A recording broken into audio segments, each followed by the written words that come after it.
गर्मा गर्म छोले और इसके साथ पूड़ी और साथ में गर्मा गर्म पुलाव, तो है ना बेस्ट कॉम्बिनेशन। ऐसा कॉम्बिनेशन हम कब बनाते हैं, जब हमारे यहाँ कोई गेस्ट आते हैं या कोई त्यौहार रहता है। तो किटी ऑर्गेनाइज़ करना भी कोई त्यौहार से कम नहीं है। तो आज मैं बना रही हूँ अपनी किटी के लिए, किटी पार्टी के लिए कुछ अलग स्पेशल सा। तो मैंने बनाया आज छोले, साथ में बनाए मसाला भिंडी और इसके साथ पुलाव और साथ में पूड़ी और साथ में कुछ बहुत कुछ था, सैलेड, मिठाई, बहुत कुछ। तो चलिए बनाएंगे आज हम छोले। तो मैंने छोले यहाँ 1.25 किलो लिए थे और इस 1.25 किलो छोले को मैंने ओवरनाइट सोक करने रख दिया था। अब ले लिया मैंने कुकर में डाला कम से कम 3 गिलास पानी और ये छोले साथ में डाल दिया। 1 टेबल स्पून मैंने इसमें मीठा सोडा, इससे क्या होगा ना, छोले गल जाएंगे। अब कुछ खड़े स्पाइसेस ले लिए, जैसे दालचीनी, जावित्री, साथ में लिखेगा स्टार फूल, 4 हरी इलायची, 4 बड़ी इलायची और 2 टेबल स्पून चाय पत्ती। सारी मसाले की क्वांटिटी थोड़ी ज़्यादा ली है। साथ में बड़े वाले तेज पत्ते डाल दिए और इसकी पोटली बनाकर डाल दी। छोले बॉइल्ड करने रख दिए। यहाँ सिरका प्याज भी तैयार कर लिया, बीट रूट के साथ तैयार कर लिया मैंने सिरका प्याज। इसका बनाऊंगी सैलेड। इसमें नमक डाल दिया, सिरका डाल दिया, बॉइल्ड पानी डाल दिया और इसे भी मैंने साइड में रख दिया। अब बहुत कुछ काम रहता है किटी के लिए। तो अब यहाँ बना रही हूँ मसाला भिंडी। तो यहाँ मिक्सर का जार ले लिया, इसमें डाला 1 टेबल स्पून सौंफ, 1 टेबल स्पून जीरा, साथ में डाला 1 टेबल स्पून खड़ा दाना और इसके साथ सूखी लाल मिर्च, साथ में डाला 4 table spoon desiccated coconut, 4 table spoon सफ़ेद वाले तिल, 1 टेबल स्पून लाल मिर्च, 1 टेबल स्पून हल्दी, 1 टेबल स्पून धनिया पाउडर और 1 टेबल स्पून गरम मसाला, साथ में नमक। सारी मसालों को अच्छे से पीस लेना है फाइन सा। और यहाँ पर डाल दिया 2 बड़ी वाली चम्मच से तेल। तो यहाँ पर ऑयल गर्म अच्छे से हो गया है, इसमें डाल दिया जीरा और साथ में डाल दिया राई, सरसों दाना। अब इससे चटकने के बाद इसमें डाल दिया 1 पिंच हींग और इसके बाद हम भिंडी को थोड़ी देर के लिए सौटे कर लेंगे। तो यहाँ भिंडी को अच्छे से फ्राई कर लिया मैंने।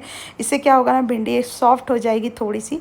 और ये देखिए, अब जो मसाला था इसी ऑयल में हम भून लेंगे, अलग से ऑयल नहीं डालेंगे और यही जीरा और ऑयल में हम इसे भून लेंगे। तो यहाँ मसाले को अच्छे से भूनेंगे क्योंकि हमारे मसाले अभी सारे ही कच्चे हैं। और ये देखिए, अब इसमें डाल दी मैंने भिंडी को लगातार चलाते हुए भून लेंगे। 5 से 10 मिनट के लिए कुक कर लेंगे। भिंडी को ढकना नहीं है। इसमें हमें थोड़ी सी डालना है कसूरी मेथी, तो हमने कसूरी मेथी भी डाल दी है। अब इसको अच्छे से कुक करते हुए 5 से 7 मिनट के लिए मैं पका लूँगी। भिंडी को हमने पहले फ्राई कर चुके थे, तो ज़्यादा देर हमें फ्राई नहीं करना है। ये देखिए भिंडी कितनी बढ़िया मसाला कोटेड हो गई है। और अब इसमें मैं साइड में कर दूँगी, भिंडी को साइड में रख दूँगी निकाल के। अब एक कढ़ाई में 2 टेबल स्पून बड़ी चम्मच से मैंने ऑयल डाल दिया। इसमें जीरा, सौंफ, हींग, सारी मसाले डालने के बाद इसमें डाल दिए 3 प्याज, तो बारीक कट किए वो प्याज डाल दिए। इसमें डाल दिया अदरक लहसुन का पेस्ट। अब इसके बाद हमें मसाले को अच्छे से भूनना है, प्याज लहसुन को अच्छे से भूनना है, हल्का सा गुलाबी रंग जाए तब तक भूनना है। इसमें मैंने 4 टमाटर की प्यूरी भी पीस कर डाल दी है। इसे भी लगातार हमें भूनना है। मसाले को अच्छे से भूनिएगा। इससे मसाले जब तक भुनेंगे नहीं ना, तब तक छोले में स्वाद नहीं आएगा। तो आप छोले किस तरीके से बनाते हो प्लीज़ कमेंट्स में ज़रूर बताइएगा। मैं अक्सर छोले इसी तरीके से बनाती हूँ। और ये देखिए, अब छोले भी अच्छे से बॉइल्ड हो गए, पक गए छोले। इसमें डाल दिया मैंने मसाले में 2 टेबल स्पून कश्मीरी लाल मिर्च, 1 टेबल स्पून लाल मिर्च पाउडर, 1 टेबल स्पून हल्दी पाउडर और 1 टेबल स्पून धनिया पाउडर। मसाले को अच्छे से भूनना है। मसाले में ऑयल छूट गया है और अब इसमें डाल दिया मैंने कसूरी मेथी। अब डाल दिया 1 टेबल स्पून नमक स्वाद अनुसार। अब इसे लगातार चलाते हुए भूनना है, मसाले जले नहीं। ये देखिए ऑयल अच्छे से छोड़ दिया मसाले ने। अब इसमें आधा कप फ्रेश वाली मलाई, तो ये घर की फ्रेश वाली क्रीम है, वो डाल दी है। साथ में डाल दिया 2 टेबल स्पून घी।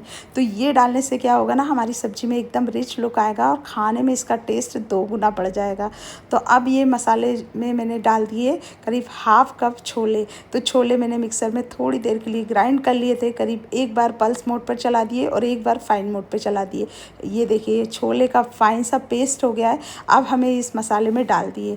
ये डालना बहुत ज़रूरी है। इससे क्या होगा ना कि छोले की ग्रेवी एकदम गाढ़ी हो जाएगी और छोले अलग पानी अलग वाला सिस्टम नहीं रहेगा। इससे सब्जी में बहुत अच्छा टेस्ट भी इन्हेंस होगा और सब्जी की रंगत भी बहुत अच्छी हो जाएगी।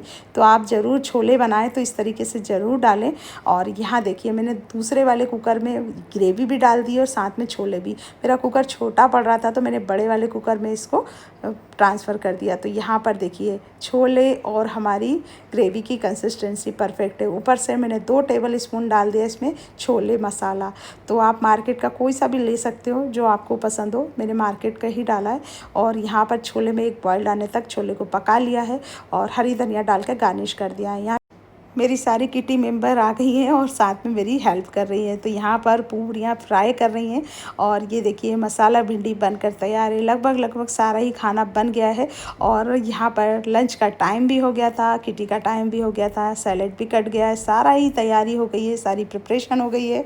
चलिए अब हम खाना सर्व करेंगे। तो यहाँ पर सारा लंच तैयार है और आज मेरे यहाँ किटी मेंबर सभी मेरी हेल्प करने के लिए तैयार हो गई हैं। यहाँ कुछ आंटियाँ भी हैं किटी में, तो सारी आंटियाँ आ गई हैं। तो हम लोगों ने आंटियों को बिठा दिया और हमने कहा हम गर्मा गर्म बनाएंगे और आप सब खाना खाइएगा। तो यहाँ पर हम सर्व कर रहे हैं खाना। तो इस तरीके से हमारे यहाँ किटी बहुत अच्छे से एंजॉय करते हैं। रहता है ना कि महीने भर हम किटी का इंतज़ार करते हैं और 1 महीने के बाद वो किटी आती है तो किसी त्यौहार से कम नहीं होती। आप करते हो कि नहीं किटी का इंतज़ार, प्लीज़ कमेंट्स में ज़रूर बताइएगा। तो मैं तो किटी का इंतज़ार बेसब्री से करती हूँ। मैं क्या, सभी लेडीज़ जो हाउसवाइफ हैं या जो किटी मेंबर हैं वो सभी अपनी किटी का इंतज़ार करते हैं। तो इस तरीके से हमने किटी में सभी को खाना किया सर्व। यहाँ पर बहुत कुछ बनाया था, पुलाव, छोले, पापड़, सैलेड और मीठा। तो मीठा मेरी जो किटी पार्टनर है वो सर्व कर रही हैं।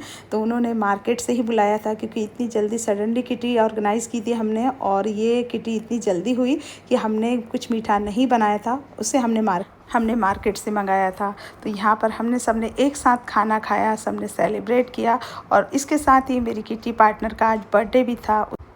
तो सभी एक साथ खाना खा रहे थे। इसके साथ हमने बर्थडे की केक भी कट की और इसके बाद हम सब हो गए इमोशनल क्योंकि हमारी किटी पार्टनर यानी मेरी किटी पार्टनर हम सबको छोड़ के जा रही है। उनका हो गया ट्रांसफ़र, तो वो जा रहे हैं 2 से 3 साल के लिए बाहर, इंदौर से बाहर जा रहे हैं। तो हम सब ने दी उनको फेयरवेल, साथ में थोड़ा सा उनके साथ उस पल को एंजॉय किया। तो एंजॉय करने के बाद सबकी आंखें हो गई नम क्योंकि एज ए फ्रेंड नहीं, एक फैमिली मेम्बर की तरह हो जाते हैं। सभी लोग रहते हैं ना कि हमारे फ्रेंड नहीं, हमारी फैमिली मेम्बर की तरह हो जाते हैं। तो हम सबकी एक फैमिली हो गई है, एक ग्रुप है। तो वो सारा फैमिली अगर एक भी अलग हो जाए तो अच्छा नहीं लगता। तो यहाँ पर मेरी फ्रेंड हो गई इमोशनल और उन्होंने की केक कट। उसके बाद हम सब ने मिलकर बनाई रील्स, कुछ यादें इकट्ठा की और इस तरीके से हमने अपनी किटी को एंजॉय किया। आप किस तरीके से करते हैं प्लीज़ कमेंट्स में ज़रूर बताइएगा। फिर मिलती हूँ नेक्स्ट वीडियो में। Bye bye, take care.